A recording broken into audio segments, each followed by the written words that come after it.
morning, 3:30, and got that on. Gonna have I don't know if it's quite right. Yeah, got to wash up, so I'm boiling a bit more water. Cup of coffee, ginger biscuits. Dull old sky, and it got a bit choppy. About 2 hours ago, but that's now sort of calmed itself down, thank goodness. So anyway, I'm going to make a move in a little while, and no dawn chorus this morning. That's a bit murky and miserable. Hopefully they'll start in a little while, but there you go, we'll see. Anyway, onwards and upwards. Well, this is me now leaving Woodbridge. Sorry about the camera shake. I had to swap cameras over because I was running out of battery. You can see the lights from Woodbridge behind me, and it won't be long before we're coming through the main sort of mooring field.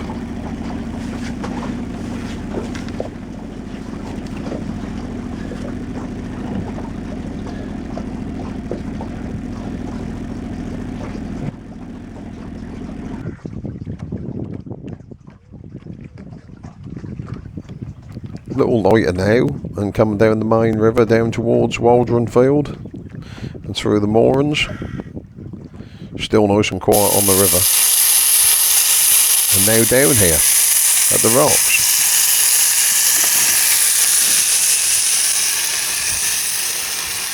What a stunning sunrise.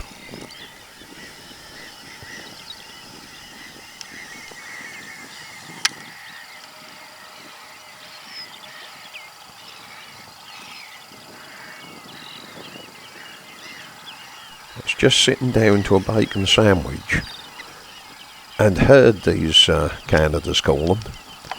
They came right over the corner of this spit and landed in 20 yards of the boat, and then they paddled into the edge, and they're now coming back up, just back up the edge. I do love Canada geese. They are a cracking bird.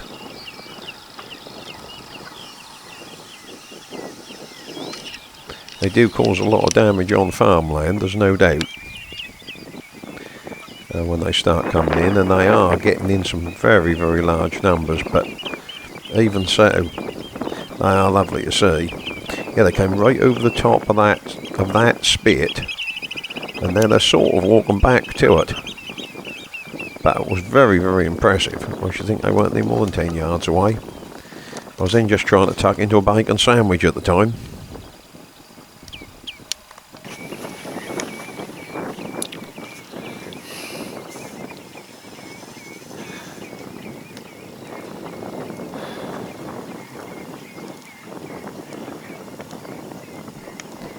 Wasn't long after the Canadas appeared and the bacon sandwich that so did a lot of dinghies. I find that rather nice shot. The river really came alive. People everywhere using it. There was people on paddle boards, lots of dinghies. 3 people swimming a little later in this clip. So lots of people enjoying the river, and just up from Waldringfield.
Well, I got out of the where I'd anchored up at the rocks, and I came round the corner and started going sort of past the rocks down towards Ramsholt.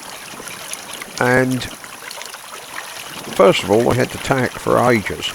There was 2 fishermen, wondered whatever was going on. Then I took this piece of film. The wind, you can hear the wind begin to pick up. And then this happened. And suddenly the wind was behind me, and I was coming down the river absolutely flat out. And I could see a small boat coming up the river, wondering whatever they were doing. And it was Mark and Andy, and they took this photograph of me coming down the river. And here is them in their boat. They got a bit of film of me coming down. It did teach me that what I've got to do is, if I'm sailing single-handed, I've got to have all my lines have got to be able to be got hold of, because from the cockpit, because I didn't have any opportunity to let a sail down or anything. As you can see, I then had a hell of a job getting on the mooring. The wind was doing its nut. And this is again as Andy and Mark filming me and laughing from a distance.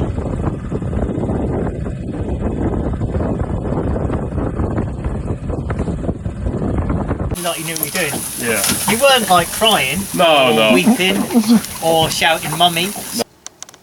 Well, you wouldn't believe it, but about 3 hours ago now, we had a squall come through, and the wind picked up to about 30 knots. And I was coming down the river, and it just suddenly was behind me. I weren't 100% sure what to do, to be quite honest, because that was absolutely blowing a hoolie. And I couldn't reef a sail. That was too late for that. And it was just such a surprise. 2 friends of mine were coming up the river to meet me for a barbecue. When I saw them, I thought to myself, well, I don't know. You're going the wrong way. Because I know what I'm just coming away from. It wasn't long before they were back. Anyway, I got down to about here, had to heave to, which was a bit of a dilemma in this little boat. That was too much for it. That was too much for me, that's a fact. Anyway, there you go. So I'm now on the mooring. We had a barbecue once I was on the mooring. And a couple of beers. So I'm having a little sleep, and I'm just waiting for the tide to turn. And then I'm going to go back up the river, I hope, tonight, and see how that goes. But if the tide doesn't stay, or the wind doesn't drop just a little more, I'll probably stay here the night and then go up in the morning. But there you go. That's just one of those things. That's very, very close to sea. This is the entrance to the Deben, and any of you who know the area, this is only, what, I suppose, half a mile from the sea. So when that does blow, but that was a real surprise. Just came over as a, and the strange thing was that I had about an hour and a quarter trying to tack for a tiny distance because there was absolutely no wind. Talk about the calm before the storm. Well, there you go. Anyway, if I have to stay here the night, it isn't going to matter. That's not a bad office, really. Looking down towards Bordsey Quay.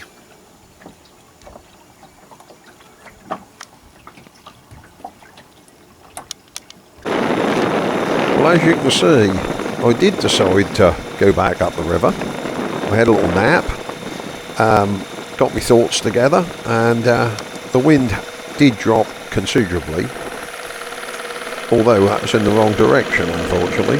So I did have to motor, and off we went.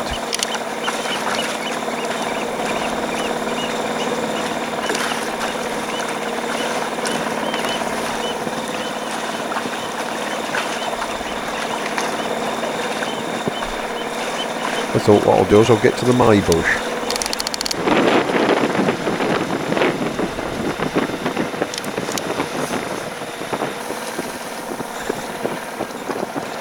That's very interesting to come up here at low tide. That's just gone low tide, probably about 15 minutes. And that's really interesting to just look and to see, because that's extremely easy to look at a chart. And I ain't got to say that I wouldn't look at a chart, because that'd be nonsense.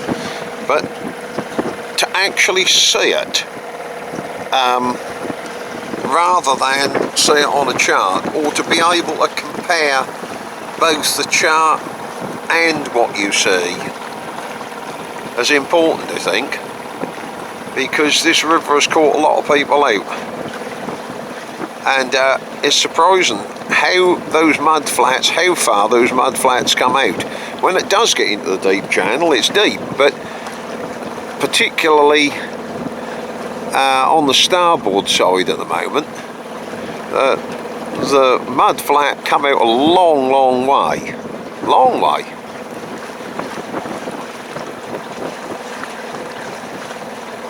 Now coming up to Ramsholt again. I decided to have another outing, so I'm coming up to Ramsholt, and I'm going to try and get up to the rocks, and hopefully more there for the night.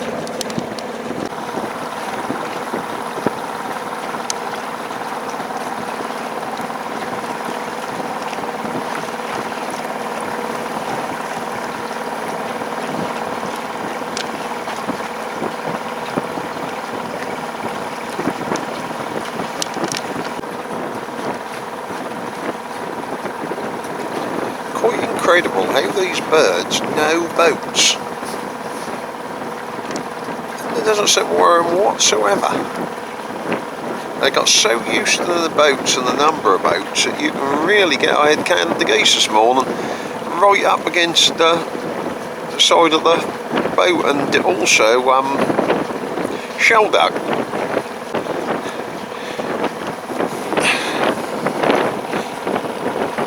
Two pairs of tail have just flown over me, but unfortunately I never got the camera out soon enough. Pleased to get this oyster catcher on film, and I was absolutely thrilled to get these avocets. Really pleased. That's a lovely looking boat. A stunning looking boat. That is lovely. Not a good maintenance, but that is a lovely looking boat.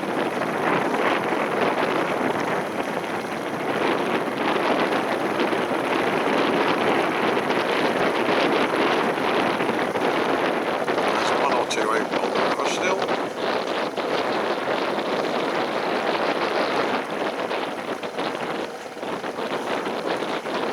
One or two sailors still out tonight, and it is lovely tonight. I'd like to be sailing, but I'm against the tide, and I'm against time as well. So I'm just going to motor up the road. Actually, I wasn't against the tide at all. I was with the tide. I was against the wind.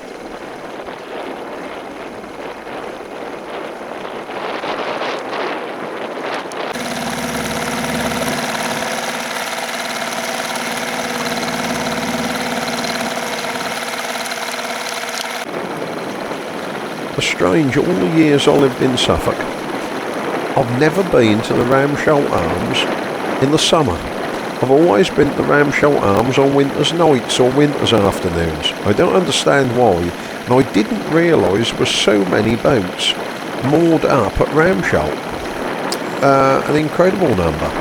Very, very busy. And what a lovely place to sit and moor up and just watch the world go by.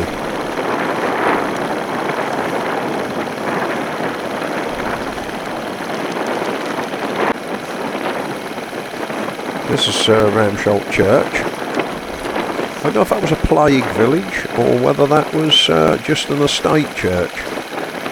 I'll find out. But certainly on its own, pretty little place.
cracking looking boat that is. What stunning lines it's got.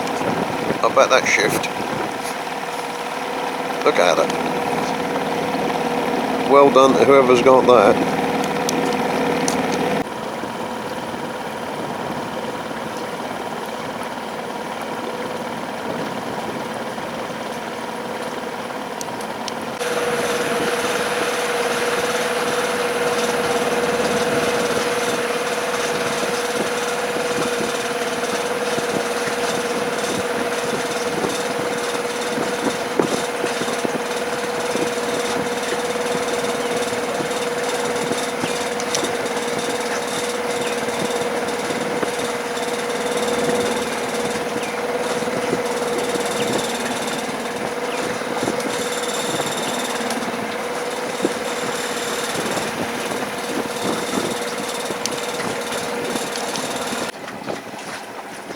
Also, learning so much from watching bigger yachts, probably with depth finders on and all the rest of it, you know, which I haven't got on here, and seeing what line they take in these places, because obviously they're way ahead of where I am, and always handy to see where they go and the line they take. Yeah, just, you got buoys and you got the charts and all the rest of it, but just to reinforce all that is, well, it's very helpful. They're coming into Ramsholt. No, not. I'm coming into Waldringfield. So I'm looking forward to that. I haven't got a muddy anchor to pull up tomorrow morning. I haven't got to make the boat dirty. I haven't got to clean up afterwards. I haven't got to worry about the tides. I can go out, go in whenever I like. And I must say that the harbour master I just spoke to on the phone, he was more than helpful, absolute gentleman. So if he ever sees this, thank him very much.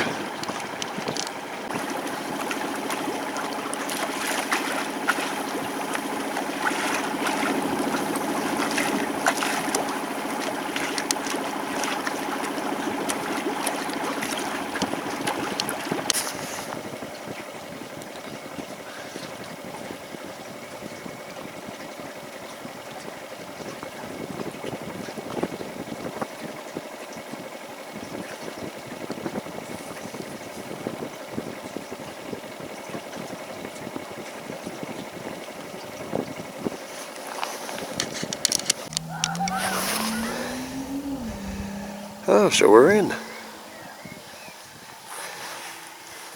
Lovely place to stop in the evening.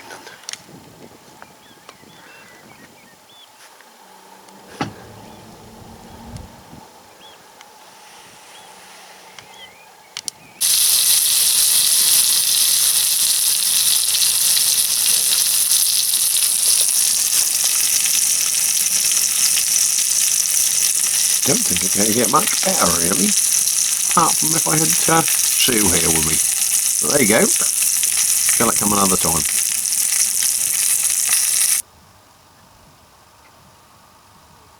That's the moon over Waldringfield, and that's what I'm going to see from my bed. I got the breeze, fresh air blowing over my face. I'm warm and cosy. I just had me supper. Yeah, it don't get a lot better. That really doesn't. There you go.